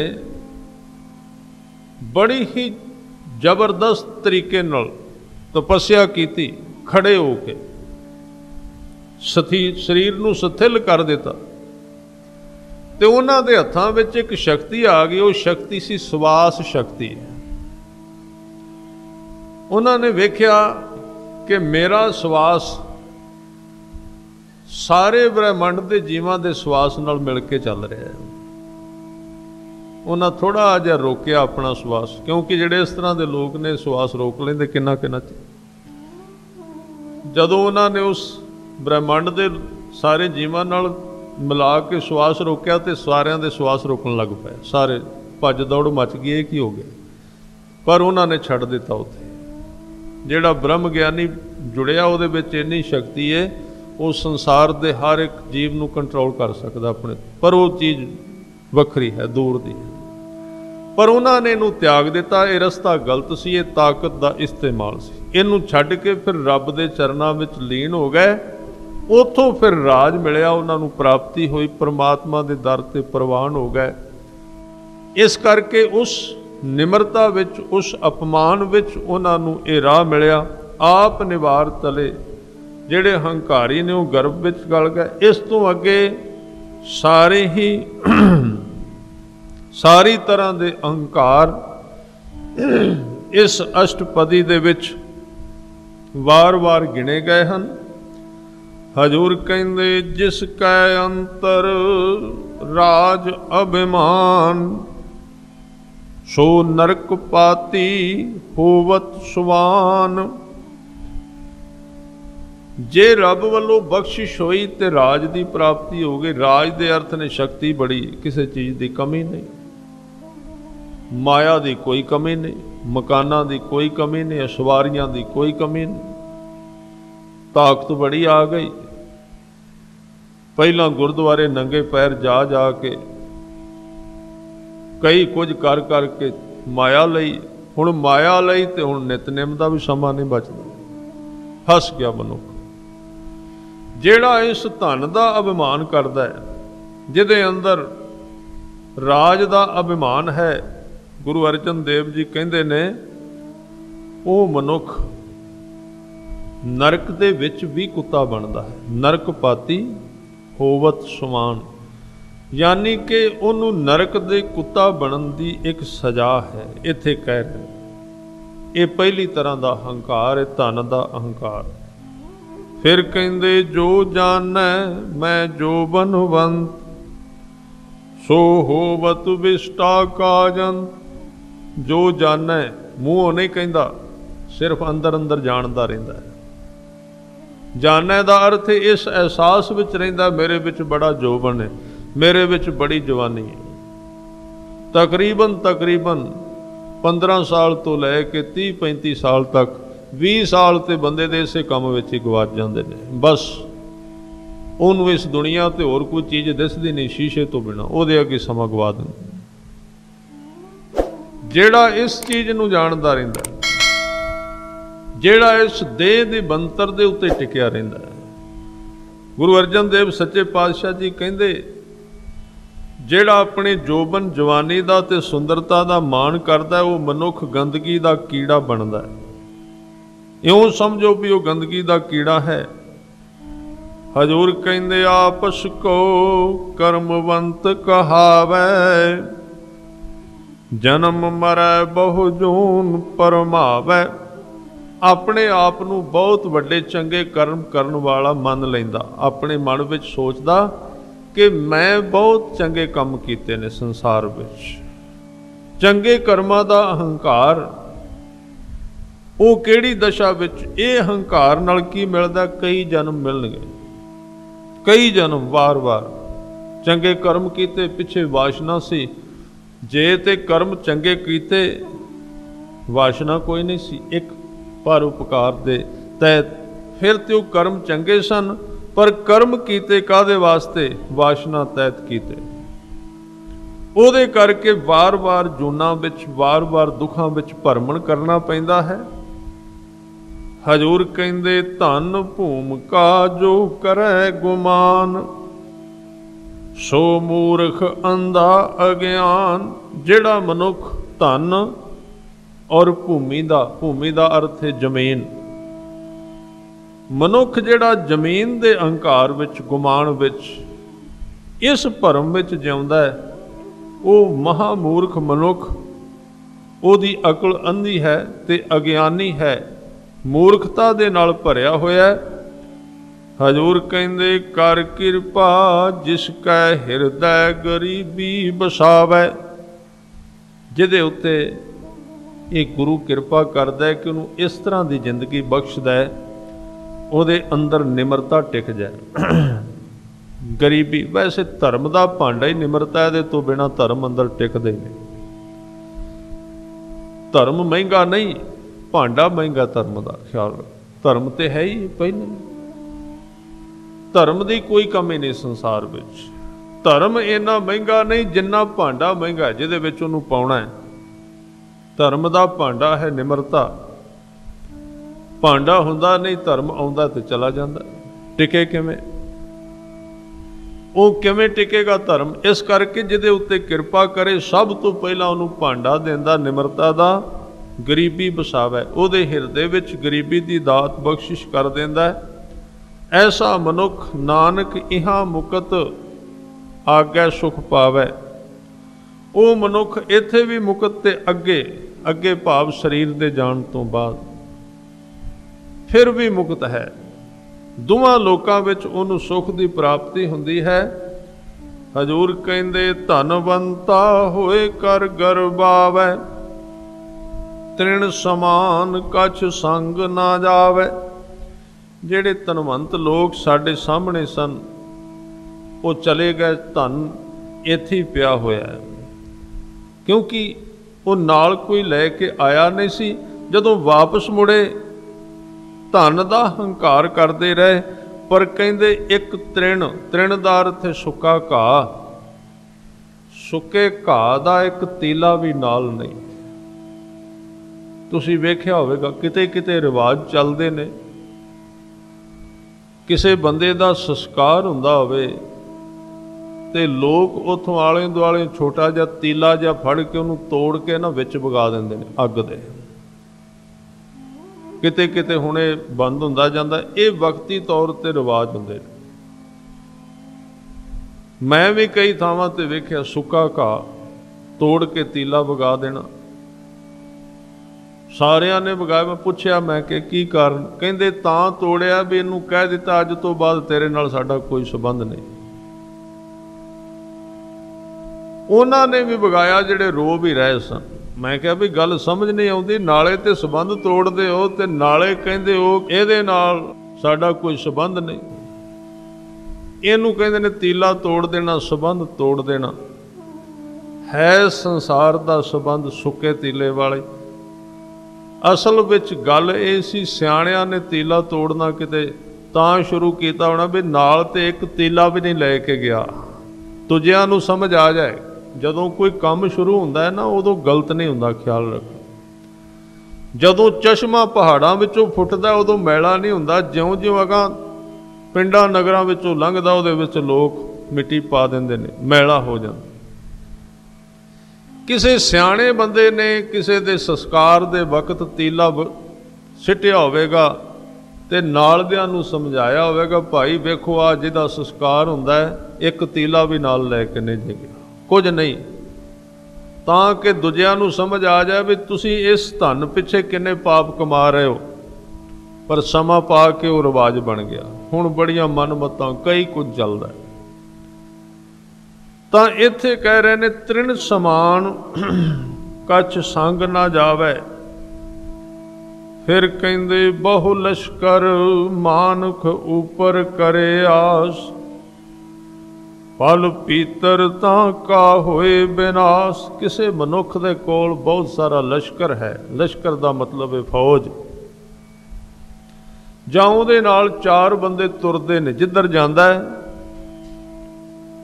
ਉਹਦੇ ਨਾਲ ਚਾਰ ਬਾਹਾਂ ਨੇ। ਕਹਿੰਦੇ ਇਹਨਾਂ ਦਾ ਹੰਕਾਰ ਕਰਨ ਲੱਗ ਪਿਆ, ਇੱਕ ਪਲ ਵੀ ਨਹੀਂ ਲੱਗਦਾ ਉਹਨਾਂ ਦਾ ਵਿਨਾਸ਼ ਹੋਣ ਲੱਗਿਆ। ਇੱਕ ਪਲ ਤੋਂ ਪਹਿਲਾਂ ਪਹਿਲਾਂ ਉਹ ਵਿਨਾਸ਼ ਹੋ ਜਾਂਦੇ ਨੇ। ਸਤਿਗੁਰੂ ਕਹਿੰਦੇ ਸਭ ਤੇ ਆਪ ਜਾਣੈ ਬਲਵੰਤ, ਕਿਨ ਮੈਂ ਹੋਏ ਜਾਏ ਪਸ਼ਮੰਤ। ਇਹ ਤੇ ਅਹਿਸਾਸ ਮਨੁੱਖ ਦਾ ਜਨਮ ਤੋਂ ਲੈ ਕੇ ਇਹ ਮੇਰੇ ਵਰਗਾ ਕੋਈ ਹੋਰ ਹੈ ਹੀ ਨਹੀਂ। ਜਿਵੇਂ ਦਾ ਮੈਂ ਹਾਂ ਇਸ ਤਰ੍ਹਾਂ ਦਾ ਕੋਈ ਹੋਰ ਨਹੀਂ। ਜਿੰਨੇ ਜਨਮ ਲਿਆ ਉਹਦੇ ਮਨ ਦੇ ਵਿੱਚ ਕਹਿੰਦੇ ਕੰਨ ਵਿੱਚ ਜਨਮ ਲੈਣ ਦੇਣ ਤੋਂ ਪਹਿਲਾਂ ਮੈਂ ਸੁਣੀ ਇਹ ਕਹਾਵਤ, ਕਹਿੰਦੇ ਰੱਬ ਨੇ ਸਾਰਿਆਂ ਦੇ ਕੰਨ ਵਿੱਚ ਫੂਕ ਮਾਰੀ ਸੀ। ਕਹਿੰਦੇ ਕੀ ਫੂਕ ਮਾਰੀ ਸੀ? ਕਹਿੰਦੇ ਵੀ ਤੂੰ ਜਾ ਕੇ ਕਹਿਣਾ ਮੇਰੇ ਵਰਗਾ ਕੋਈ ਨਹੀਂ। ਇਹ ਅਸੀਂ ਝੂਠ ਜੋੜਿਆ, ਰੱਬ ਨੇ ਫੂਕ ਕੋਈ ਨਹੀਂ ਜੇ ਮਾਰੀ, ਇਹ ਝੂਠ ਜੋੜਿਆ ਸੀ। ਬੜੇ ਬੜੇ ਝੂਠ ਚੱਲਦੇ ਨੇ। ਉਹ ਕਿੱਥੇ ਕਹਿਣ ਲੱਗਾ ਵੀ ਤੂੰ ਕਈ ਮੇਰੇ ਵਰਗਾ, ਉਹਨੇ ਕਈ ਬਣਾਏ ਨੇ ਹੋਰ ਉਸ ਤੋਂ ਚੰਗੇ। ਇਹ ਅਸੀਂ ਆਪਣੇ ਆਪ ਨੂੰ ਹੰਕਾਰੀ ਸਿੱਧ ਕਰਨ ਵਾਸਤੇ ਇਹ ਕਿਹਾ। ਇਹ ਸਭ ਥਾਂ ਤੇ ਚੱਲਦਾ ਹੈ। ਜਿਹੜਾ ਬੰਦਾ ਧਰਮ ਦੇ ਖੇਤਰ ਵਿੱਚ ਵੀ ਤੁਰੇਗਾ, ਬੋਰਡ ਲਾਏਗਾ, ਕਹੇਗਾ ਇਹ ਦੁਨੀਆ ਵਿੱਚ ਪਹਿਲੀ ਵਾਰੀ ਹੋ ਰਿਹਾ, ਪਹਿਲੀ ਵਾਰੀ। ਕਮਾਲ ਹੋ ਗਈ। ਨਾ ਗੁਰੂ ਨਾਨਕ ਦੇਵ ਜੀ ਨੇ ਇਹ ਕੀਤਾ ਸੀ, ਨਾ ਗੁਰੂ ਅੰਗਦ ਦੇਵ ਜੀ ਨੂੰ ਯਾਦ ਰਿਹਾ, ਨਾ ਗੁਰੂ ਗੋਬਿੰਦ ਸਿੰਘ ਨੂੰ ਚੇਤਾ ਰਿਹਾ। ਮੈਂ ਇੱਕ ਬੋਰਡ ਪੜ੍ਹਿਆ ਸੀ, ਕਿਸੇ ਥਾਂ ਤੇ ਕੋਈ ਸਮਾਗਮ ਸੀ, ਕੋਈ ਸਿਮਰਨ ਦੀ ਜਾਚ ਦੱਸਦੇ ਸਨ ਉਹ ਸੱਜਣ ਵੀ ਇਸ ਤਰ੍ਹਾਂ ਕਰੀਦਾ। ਚਲੋ ਚੰਗੀ ਗੱਲ ਹੈ। ਕਹਿੰਦੇ ਧਰਤੀ ਤੇ ਇਸ ਦੇਸ਼ ਵਿੱਚ ਪਹਿਲੀ ਵਾਰੀ ਹੋ ਰਿਹਾ ਹੈ ਤੇ ਓਟ ਲਈ ਗੁਰੂ ਗ੍ਰੰਥ ਸਾਹਿਬ ਜੀ ਦੀ, ਗੁਰੂ ਨਾਨਕ ਦੇਵ ਪਾਤਸ਼ਾਹ ਜੀ ਦੀ। ਮੈਂ ਸੋਚਿਆ ਵੀ ਇਹਦਾ ਮਤਲਬ ਗੁਰੂ ਨਾਨਕ ਦੇਵ ਜੀ ਤੋਂ ਜਿਹੜਾ ਕੰਮ ਨਹੀਂ ਹੋਇਆ ਉਹ ਅਸੀਂ ਹੁਣ ਕੀਤਾ ਹੈ। ਗੁਰੂ ਗੋਬਿੰਦ ਸਿੰਘ ਜੀ ਨੂੰ ਚੇਤਾ ਨਹੀਂ ਰਿਹਾ, ਬਾਬੇ ਬੁੱਢੇ ਨੂੰ ਭੁੱਲ ਗਿਆ ਸੀ, ਭਾਈ ਗੁਰਦਾਸ ਜੀ ਨੂੰ ਯਾਦ ਨਹੀਂ ਰਿਹਾ ਤੇ ਭਾਈ ਮਣੀ ਸਿੰਘ ਨੂੰ ਚੇਤਾ ਨਹੀਂ ਰਿਹਾ। ਹੁਣ ਅਸੀਂ ਕੀਤਾ ਹੈ। ਬੜੇ ਬੜੇ ਗਿਆਨਵਾਨ ਜੇ ਹੁਣ ਉਹ ਕਹਿੰਦੇ ਨੇ ਗਿਆਨ ਤੇ ਆ 5-7 ਸਾਲਾਂ ਤੋਂ ਚੱਲਿਆ, ਪਹਿਲਾਂ ਤੇ ਗਿਆਨ ਹੈ ਹੀ ਕੋਈ ਨਹੀਂ ਸੀ ਤੇ 5-7 ਸਾਲਾਂ ਚੋਂ ਨਸ਼ੇ ਵੀ ਬੜੇ ਵਧੇ ਨੇ ਤੇ ਪਤਿਤਪੁਣਾ ਵੀ ਆ ਗਿਆ। ਇਸ ਗਿਆਨ ਦਾ ਫਿਰ ਇਹੀ ਅਸਰ ਪਿਆ ਨਾ। ਕਈ ਵਾਰੀ ਮੈਂ ਇਸ ਚੀਜ਼ ਤੇ ਸੋਚਣਾ, ਉਸ ਗਿਆਨ ਨੂੰ ਬੰਦ ਕਰ ਦੇਣਾ ਚਾਹੀਦਾ ਜਿਸ ਗਿਆਨ ਦੇ ਆਉਣ ਨਾਲ ਪਤਿਤਪੁਣਾ ਵੱਧ ਗਿਆ ਤੇ ਨਸ਼ੇ ਵੱਧ ਗਏ। ਤੁਸੀਂ ਵੇਖਿਆ ਹੋਵੇਗਾ ਨਾ, ਜਿਹੜੀ ਦਵਾਈ ਕੰਮ ਨਾ ਕਰੇ ਉਹ ਕੰਪਨੀ ਫੈਕਟਰੀ ਬੰਦ ਹੋ ਜਾਂਦੀ ਹੈ। ਕਹਿ ਦਿੰਦੇ ਨੇ ਬੰਦ ਕਰੋ, ਆਰਾਮ ਹੀ ਕੋਈ ਨਹੀਂ ਕਰਦੀ ਪਈ। ਮੇਰੇ ਖਿਆਲ ਵਿੱਚ ਸਾਨੂੰ ਵੀ ਆਪਣਾ ਪ੍ਰਵਾਹਨ ਕਰ ਲੈਣਾ ਚਾਹੀਦਾ ਹੈ ਬਈ ਸਾਡੇ ਗਿਆਨ ਨਾਲ ਕਿਸੇ ਦਾ ਸਬਰ ਦਾ ਕੱਖ ਨਹੀਂ ਪਿਆ, ਬੰਦ ਕਰ ਦੇਣਾ ਚਾਹੀਦਾ। ਉਹ ਗਿਆਨ ਚੰਗਾ ਸੀ, ਸਿੱਧਾ ਸਾਦਾ ਭਾਈ ਗੁਰਦਾਸ ਜੀ ਵਾਲਾ, ਭਾਈ ਮਣੀ ਸਿੰਘ ਜੀ ਵਾਲਾ, ਬਾਬੇ ਬੁੱਢੇ ਵਾਲਾ, ਉਹਦੀ ਤਰਜ਼ ਤੇ ਸਾਨੂੰ ਤੁਰਨਾ ਚਾਹੀਦਾ। ਇਹ ਨਵੀਆਂ ਜਿਹੜੀਆਂ ਅਸੀਂ ਹੁਣ ਖੋਜਾਂ ਕਰ ਰਹੇ ਹਾਂ, ਇਹਨਾਂ ਦੇ ਪੱਲੇ ਕੱਖ ਨਹੀਂ ਦਿਸਦਾ। ਇਸ ਕਰਕੇ ਸਾਨੂੰ ਉਹਨਾਂ 239 ਸਾਲਾਂ ਨਾਲ ਮਿਲ ਕੇ ਚੱਲਣਾ ਚਾਹੀਦਾ ਜਿਹੜਾ ਗੁਰੂ ਨਾਨਕ ਦੇਵ ਸੱਚੇ ਪਾਤਸ਼ਾਹ ਜੀ ਤੋਂ ਗੁਰੂ ਗੋਬਿੰਦ ਸਿੰਘ ਮਹਾਰਾਜ ਤੱਕ ਚੱਲਿਆ। ਤਾਂ ਸ਼ਾਇਦ ਸਤਿਗੁਰੂ ਨੇ ਤਾਂ ਹੀ ਕਿਹਾ ਸੀ, ਜਬ ਇਹ ਗਹੇ ਵਿਪਰਨ ਕੀ ਰੀਤ ਮੈਂ ਨਾ ਕਰੂੰ ਇਨ ਕੀ ਪ੍ਰਤੀਤ। ਜਦੋਂ ਆਪਣੀ ਮਨ ਮਰਜ਼ੀ ਕਰਨਗੇ ਨਾ ਵੀ ਅਸੀਂ ਹੁਣ ਸੋਧਣਾ ਹੈ ਧਰਮ ਨੂੰ, ਉਦੋਂ ਸਾਧ ਸੰਗਤ ਧਰਮ ਤੇ ਸੋਧਿਆ ਨਹੀਂ ਜਾਣਾ, ਅਸੀਂ ਕਿਤੇ ਖੁਦ ਹੀ ਨਾ ਸੋਧੇ ਜਾਈਏ। ਇਸ ਕਰਕੇ ਕਹਿੰਦੇ ਜਿਹੜਾ ਮਨੁੱਖ ਆਪਣੇ ਆਪ ਨੂੰ ਬਲਵੰਤ ਦਾ ਅਰਥ ਹੈ ਬਲਸ਼ਾਲੀ, ਤਾਕਤਵਰ ਸਮਝਦਾ ਹੈ, ਖਿਨ ਮੈਂ ਹੋਏ ਜਾਏ ਭਸਮੰਤ, ਉਹ ਇੱਕ ਖਿਨ ਵਿੱਚ ਭਸਮ ਭਾਵ ਖਤਮ ਹੋ ਜਾਂਦਾ ਹੈ। ਕਿਸੇ ਨਾ ਵਧੈ, ਕਿਸੇ ਨਾ ਵਧੈ ਦਾ ਮਤਲਬ ਕਿਸੇ ਦੇ ਆਖੇ ਨਹੀਂ ਲੱਗਦਾ, ਕਿਸੇ ਦੀ ਪਰਵਾਹ ਨਹੀਂ ਕਰਦਾ।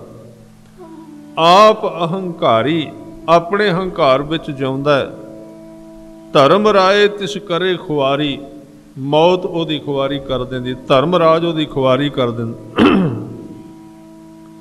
ਹਜ਼ੂਰ ਸੱਚੇ ਪਾਤਸ਼ਾਹ ਜੀ ਅੱਗੇ ਬਚਨ ਕਹਿੰਦੇ, ਕਹਿਣ ਲੱਗੇ ਗੁਰ ਪ੍ਰਸਾਦ ਜਾਂ ਕਾ ਮਿਟੈ ਅਭਿਮਾਨ। ਗੁਰੂ ਦੀ ਕਿਰਪਾ ਨਾਲ ਜਿਹਦਾ ਹੰਕਾਰ ਮਿਟ ਜਾਏ, ਕਿਉਂਕਿ ਹੰਕਾਰ ਗੁਰੂ ਤੋਂ ਬਿਨਾਂ ਕਦੀ ਮਿਟਦਾ ਹੀ ਨਹੀਂ। ਤਾਂ ਹੀ ਤੇ ਸਿੱਖ ਜਦੋਂ ਕੋਈ ਕੰਮ ਕਰਦਾ ਤੇ ਆਪ ਇਹ ਕਹਿੰਦਾ ਗੁਰੂ ਨੇ ਕਰਾਇਆ, ਸਿਰਫ ਹੰਕਾਰ ਤੋਂ ਬਚਣ ਵਾਸਤੇ ਗੁਰੂ ਨੇ ਕਰਾਇਆ। ਇਸ ਕਰਕੇ ਕਹਿੰਦੇ ਗੁਰੂ ਦੀ ਕਿਰਪਾ ਨਾਲ ਜਿਹਦਾ ਅਭਿਮਾਨ ਮਿਟ ਜਾਏ, ਸੋ ਜਨ ਨਾਨਕ ਦਰਗਾਹ ਪ੍ਰਵਾਨ। ਉਹ ਮਨੁੱਖ ਵਾਹਿਗੁਰੂ ਦੀ ਦਰਗਾਹ ਵਿੱਚ ਪ੍ਰਵਾਨ ਹੋ ਜਾਂਦਾ ਹੈ। ਹਜ਼ੂਰ ਕਹਿੰਦੇ ਕੋਟ ਕਰਮ ਕਰੈ ਹਉ ਧਾਰੇ, ਸ਼ਰਮ ਪਾਵੈ ਸਗਲੇ ਬਿਰਧਾਰੇ। 1-2 ਨਹੀਂ, 4-5 ਨਹੀਂ, ਕਰੋੜਾਂ ਹੀ ਧਰਮ ਦੇ ਕਰਮ ਜਾਂ ਦੂਜੇ ਕਰਮ ਕਰੇ, ਸਮਾਜਿਕ ਕਰੋੜਾਂ ਕਰਮ ਕਰ ਲਵੇ ਤੇ ਅੰਦਰ ਆ ਜਾਏ ਅਹੰਕਾਰ। ਇਉਂ ਸਮਝੋ ਸਾਧ ਸੰਗਤ ਜੀ, ਜਿਵੇਂ ਬਹੁਤ ਸਮਾਂ ਲਾ ਕੇ ਭੋਜਨ ਤਿਆਰ ਕੀਤਾ ਤੇ ਵਿੱਚ ਉਹਦੇ ਕੀੜਾ ਡਿੱਗ ਪਿਆ, ਭ੍ਰਸ਼ਟ ਹੋ ਗਿਆ ਸਾਰਾ ਕੁਝ। ਧਰਮ ਦੇ ਕਰੋੜਾਂ ਹੀ ਕਰਮ ਕੀਤੇ, ਚੰਗੇ ਕੰਮ ਕੀਤੇ, ਸ਼ਰਮ ਪਾਵੈ, ਥੱਕ ਵੀ ਗਏ, ਸ਼ਰਮਦਾਰ ਤੇ ਥੱਕਣਾ। ਸਗਲੇ ਬਿਰਥਾਰੇ, ਵਿਅਰਥ ਹੋ ਗਏ ਅਹੰਕਾਰ ਕਰਕੇ। ਹਜ਼ੂਰ ਕਹਿੰਦੇ ਅਨੇਕ ਤਪੱਸਿਆ ਕਰੇ ਅਹੰਕਾਰ। ਅਨੇਕ ਪ੍ਰਕਾਰ ਦੀ ਤਪੱਸਿਆ ਕੀਤੀ ਤੇ ਫਿਰ ਉਹਦਾ ਅਹੰਕਾਰ ਕਰ ਲਿਆ। ਨਰਕ ਸੁਰਗ ਫਿਰ ਅਵਤਾਰ, ਨਰਕ ਵਿੱਚ ਸਵਰਗ ਵਿੱਚ ਵਾਰ-ਵਾਰ ਜਨਮ, ਵਾਰ-ਵਾਰ। ਗੁਰੂ ਨਾਨਕ ਸਾਹਿਬ ਜੀ ਇੱਕ ਰੁੱਖ ਥੱਲੇ ਬੈਠੇ ਨੇ, ਭਾਈ ਮਰਦਾਨਾ ਜੀ ਕੋਲ। ਪਿੱਛੋਂ 4 ਆਦਮੀ ਤੁਰੇ ਆਉਂਦੇ ਨੇ, ਉਹਨਾਂ ਨੇ ਇੱਕ ਖਾਸਾ ਚੁੱਕਿਆ ਹੋਇਆ, ਪਲੰਗ ਚੁੱਕਿਆ ਹੋਇਆ ਤੇ ਉਹਦੇ ਉੱਤੇ ਇੱਕ ਸੱਜਣ ਬੈਠਾ ਹੈ। ਉਹਨੂੰ ਚੁੱਕ ਕੇ ਲੈ ਕੇ ਆ ਰਹੇ ਨੇ, ਉਸ ਪਲੰਗ ਤੇ ਸਵਾਰ ਹੈ। थोड़ी जी अगे गए, एक रुख सी उहदे थल्ले रख दिता। जिन्हां ने चुकिया सी उन्हां पलंग थल्ले रखिया, ते साध संगत जी उस पलंग ते बैठे हुए सज्जन नूं घुटन लग पिया उहदे लत्त पैर। ते भाई मरदाना जी जिथे कीर्तनीय सन उथे सवाल जवाब भी सतगुरु नाल करदे सन, विचारां भी पुछदे ने सतगुरु। बड़ी हैरानी दी गल है, पहलां ते इन्हां चारे बंदियां ने उहनूं चुक्या होया है ते थके ते इह ने, वो ते बैठा होया सी ते उहनूं ही घुटन लग पए। ये किधर दा न्याय, एक ही हिसाब किताब। ਜਿਹੜੇ ਵਿਚਾਰੇ ਚੁੱਕ ਕੇ ਲਿਆਏ ਆਰਾਮ ਤੇ ਉਹਨਾਂ ਕਰਨਾ ਸੀ, ਉਹ ਤੇ ਬੈਠੇ ਹੀ ਹੋਇਆ ਉੱਤੇ, ਫਿਰ ਉਹਨੂੰ ਕੁੱਟੀ ਜਾਂਦੇ ਨੇ। ਹਜ਼ੂਰ ਕਹਿੰਦੇ ਨੇ ਮਰਦਾਨਿਆਂ, ਇਹ ਚਾਰ ਬੰਦੇ ਇੰਨੇ ਨਹੀਂ ਥੱਕੇ ਜਿੰਨਾ ਇਹ ਥੱਕਿਆ ਹੋਇਆ। ਕਿਉਂ? ਕਹਿੰਦੇ ਕਈ ਜਨਮਾਂ ਦਾ ਥੱਕਿਆ, ਇਹਨੇ ਬੜੀ ਤਪੱਸਿਆ ਕੀਤੀ ਹੈ ਤੇ ਤਪੱਸਿਆ ਪਲੰਘ ਤੇ ਚੜ੍ਹਨ ਵਾਸਤੇ ਕੀਤੀ ਸੀ, ਹੋਰ ਰੱਬ ਵਾਸਤੇ ਨਹੀਂ ਸੀ। ਬੜੇ ਲੋਕਾਂ ਦੀ ਤਪੱਸਿਆ ਕਿਸੇ ਨਾ ਕਿਸੇ ਪਲੰਘ ਤੇ ਚੜ੍ਹਨ ਵਾਸਤੇ ਹੁੰਦੀ ਹੈ, ਗੁਰੂ ਨੂੰ ਮਿਲਣ ਵਾਸਤੇ ਨਹੀਂ ਹੁੰਦੀ। ਬੜੇ ਘੱਟ ਨੇ ਜਿਹੜੇ ਤਪੱਸਿਆ ਭਗਤੀ ਬੰਦਗੀ ਕਰਦੇ ਨੇ ਗੁਰੂ ਨੂੰ ਮਿਲਣ ਵਾਸਤੇ, ਨਹੀਂ ਤੇ ਬਹੁਤੀ ਤਪੱਸਿਆ ਇਸ ਵਾਸਤੇ ਹੁੰਦੀ ਹੈ ਵੀ ਇਸ ਮੰਜੇ ਨੂੰ ਹੱਥ ਕਿਵੇਂ ਪਵੇ। ਕਹਿੰਦੇ ਮਰਦਾਨਿਆਂ, ਇਹਨੇ ਕਈ ਜਨਮ ਤਪੱਸਿਆ ਕੀਤੀ ਹੈ ਤੇ ਤਪੱਸਿਆ ਵਿੱਚ ਮੰਗਦਾ ਰਿਹਾ। ਜਾਂ ਪਲੰਘ ਤੇ ਚਾਰ ਬੰਦੇ ਚੁੱਕਣ ਵਾਲੇ ਉਹ ਆ ਗਏ ਨੇ, ਉਹ ਇਹਨੂੰ ਚੁੱਕੀ ਫਿਰਦੇ ਨੇ, ਨਾ ਇਹਦੇ ਕੁਝ ਪੱਲੇ ਨਾ ਉਹਨਾਂ ਦੇ ਪੈਣਾ। ਪੂਰਾ ਗੁਰੂ ਮਿਲਿਆ ਨਹੀਂ, ਇਹ ਥੱਕਿਆ ਹੋਇਆ ਕਈ ਜਨਮ ਤਪੱਸਿਆ ਕਰ ਕਰਕੇ, ਤਾਂ ਇਹਨੂੰ ਘੁੱਟ ਰਹੇ ਨੇ। ਇਸ ਕਰਕੇ ਅਨਕ ਤਪੱਸਿਆ ਕਰੇ ਹੰਕਾਰ, ਅਹੰਕਾਰ ਨਰਕ ਸੁਰਗ ਫਿਰ ਅਵਤਾਰ। ਫਿਰ ਪਰਤ ਪਰਤ ਕੇ ਤਪੱਸਿਆਵਾਂ ਦੇ ਜਿਹੜੀਆਂ ਕਿ ਗੁਰੂ ਦੇ ਚਰਨਾਂ ਨਾਲ ਜੁੜਨ ਵਾਸਤੇ ਨਹੀਂ ਸਨ। ਹਜ਼ੂਰ ਕਹਿੰਦੇ ਨਰਕ ਸੁਰਗ ਫਿਰ ਅਵਤਾਰ, ਪਰਤ ਪਰਤ ਕੇ ਅਵਤਾਰ। ਅਨੇਕ ਜਤਨ ਕਰ ਆਤਮ ਨਹੀਂ ਦਰਵੈ।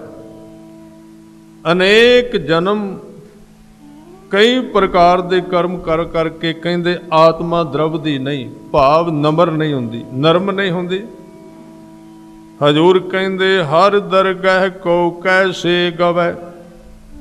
ਅਕਾਲ ਪੁਰਖ ਦੀ ਦਰਗਾਹ ਵਿੱਚ ਉਹ ਕਿਵੇਂ ਗਮਨ ਕਰੇ, ਭਾਵ ਕਿਵੇਂ ਪਹੁੰਚੇ।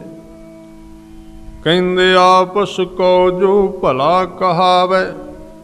ਜਿਹੜਾ ਇਸ ਯਤਨ ਵਿੱਚ ਰਵੇ, ਆਪਣੇ ਆਪ ਨੂੰ ਭਲਾ ਕਹਾਉਣ ਦੇ ਯਤਨ ਵਿੱਚ, ਤਿਸੈ ਭਲਾਈ ਨਿਕਟ ਨਾ ਆਵੇ।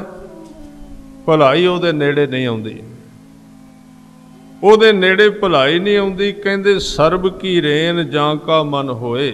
ਪਰ ਜਿਸ ਮਨੁੱਖ ਦਾ ਮਨ ਸਾਰਿਆਂ ਦੀ ਰੇਨ, ਉਹਦੇ ਵਿੱਚ ਨਿਮਰਤਾ ਆ ਜਾਏ। ਕਹੋ ਨਾਨਕ ਜਾਂ ਕਾ, ਕਹਿੰਦੇ ਸਰਬ ਕੀ ਰੇਨ ਜਾਂ ਕਾ ਮਨ ਹੋਏ। ਕਹੋ ਨਾਨਕ ਤਾਂ ਕਿ ਨਿਰਮਲ ਸੋਏ। ਸੋਏ ਦਾ ਅਰਥ ਹੈ ਹੋਂਦ, ਖਬਰ। ਉਸ ਬੰਦੇ ਦੇ ਆਲੇ ਦੁਆਲੇ ਕਹਿੰਦੇ ਉਹਦੀ ਸੋਏ ਜਿਹੜੀ ਨਿਰਮਲ ਹੋ ਜਾਂਦੀ, ਉਹਦੇ ਕੋਲ ਪਵਿੱਤਰਤਾ ਨਿਮਰਤਾ ਰਹਿੰਦੀ। ਜਬ ਲਗ ਜਾਣੇ ਮੁਝ ਤੇ ਕਛ ਹੋਏ, ਤਬ ਇਸ ਕੋ ਸੁਖ ਨਾਹੀ ਕੋਏ। ਜਿੰਨਾ ਚਿਰ ਇਹ ਸੋਚਦਾ ਹੈ ਇਹ ਮੇਰੇ ਦੁਆਰਾ ਕੁਝ ਕੀਤਾ ਜਾ ਰਿਹਾ, ਮੇਰੇ ਦੁਆਰਾ ਕੁਝ ਹੋ ਰਿਹਾ, ਉਹਨਾਂ ਚਿਰ ਇਹਨੂੰ ਸੁਖ ਦੀ ਪ੍ਰਾਪਤੀ ਨਹੀਂ। ਜਬ ਇਹ ਜਾਣੈ ਮੈਂ ਕਿਛ ਕਰਤਾ, ਤਬ ਲਗ ਗਰਭ ਜੋਨ ਮੈਂ ਫਿਰਤਾ। ਜਿੰਨਾ ਚਿਰ ਇਹ ਸੋਚਦਾ ਮੈਂ ਕੁਝ ਕਰ ਰਿਹਾ, ਮੈਂ ਕੁਝ ਕਮਾ ਰਿਹਾ, ਉਹਨਾਂ ਚਿਰ ਵਾਰ-ਵਾਰ ਗਰਭ ਜੋਨਾਂ ਵਿੱਚ ਫਿਰਦਾ, ਵਾਰ-ਵਾਰ ਜਨਮ ਲੈਂਦਾ ਹੈ। ਜਬ ਧਾਰੈ ਕੋ ਬੈਰੀ ਮੀਤ। ਆਪਣੇ ਮਨ ਵਿੱਚ ਜਿੰਨਾ ਚਿਰ ਮਿੱਤਰਤਾ ਤੇ ਦੁਸ਼ਮਣੀ ਦੇ ਦੋਸ਼ ਰਹਿੰਦੇ ਨੇ, ਤਬ ਲਗ ਨੇਚਲ ਨਾਹੀ ਚੇਤ। ਉਹਨਾਂ ਚਿਰ ਮਨ ਨਹੀਂ ਟਿਕਦਾ, ਨੇਚਲ ਨਹੀਂ ਹੁੰਦਾ ਮਨ, ਉਹਨਾਂ ਚਿਰ ਡੋਲਦਾ ਰਹਿੰਦਾ ਜਿੰਨਾ ਚਿਰ ਵੈਰ ਵਿਰੋਧ ਅੰਦਰ ਟਿਕਿਆ ਰਹਿੰਦਾ। ਜਬ ਲਗ ਮੋਹ ਮਗਨ ਸੰਗ ਮਾਏ। ਜਿੰਨਾ ਚਿਰ ਮਾਇਆ ਦੇ ਮੋਹ ਵਿੱਚ ਮਗਨ ਰਹਿੰਦਾ ਹੈ, ਤਬ ਲਗ ਧਰਮ ਰਾਏ ਦੇ ਸਜਾਏ। ਉਹਨਾਂ ਚਿਰ ਧਰਮਰਾਜ ਵਾਰ-ਵਾਰ ਇਹਨੂੰ ਸਜ਼ਾ ਦਿੰਦਾ ਹੈ। ਤੇ ਅਖੀਰ ਤੇ ਸਤਿਗੁਰੂ ਨੇ ਬਚਨ ਕੀਤੇ, ਪ੍ਰਭ ਕਿਰਪਾ ਤੇ ਬੰਧਨ ਟੂਟੈ, ਗੁਰ ਪ੍ਰਸਾਦ ਨਾਨਕ ਹਉ ਛੂਟੈ। ਪ੍ਰਭੂ ਦੀ ਕਿਰਪਾ ਨਾਲ ਜਿਸ ਬੰਦੇ ਦੇ ਹੱਥਾਂ ਵਿੱਚੋਂ ਹੰਕਾਰ ਦੀਆਂ ਰੱਸੀਆਂ ਲਹਿ ਜਾਣ, ਕਹਿੰਦੇ ਉਸ ਸਮੇਂ ਗੁਰੂ ਦੀ ਕਿਰਪਾ ਨਾਲ ਉਹਦੇ ਹੰਕਾਰ ਨੂੰ ਜਿਹੜਾ ਟੁੱਟ ਜਾਂਦਾ ਹੈ, ਉਹ ਰੱਸੀਆਂ ਖੁੱਲ੍ਹ ਜਾਂਦੀਆਂ ਨੇ ਔਰ ਗੁਰੂ ਦੀ ਬਖਸ਼ਿਸ਼ ਦੁਆਰਾ ਉਹ ਮੁਕਤੀ ਦੀ ਦਾਤ ਪ੍ਰਾਪਤ ਕਰ ਲੈਂਦਾ ਹੈ। ਸੋ ਇੰਨੀਆਂ ਬੇਨਤੀਆਂ ਆਪ ਜੀ ਨੇ ਪ੍ਰਵਾਨ ਕਰਨੀਆਂ। ਬੇਅੰਤ ਪ੍ਰਕਾਰ ਦੀਆਂ ਭੁੱਲਾਂ ਚੁੱਕਾਂ ਦੀ ਖਿਮਾ। ਵਾਹਿਗੁਰੂ ਜੀ ਕਾ ਖਾਲਸਾ, ਵਾਹਿਗੁਰੂ ਜੀ